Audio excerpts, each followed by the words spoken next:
Hi everyone, welcome back to our channel.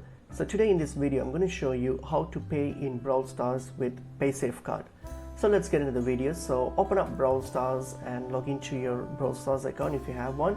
So once you're on the official site and if you wish to make any purchases here, so for example any of these purchases, just click on it and then add it to your cart. So once you've added it to your cart, so go to your cart and then now you can hit on the checkout option.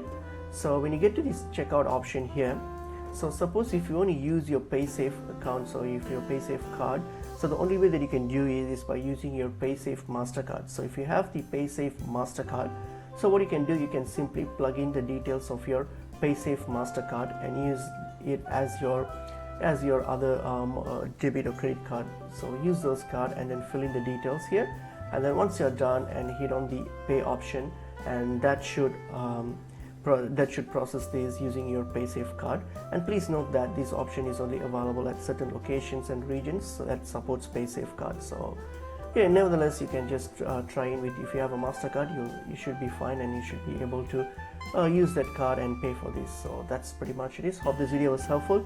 I'll see you in another video. Thank you.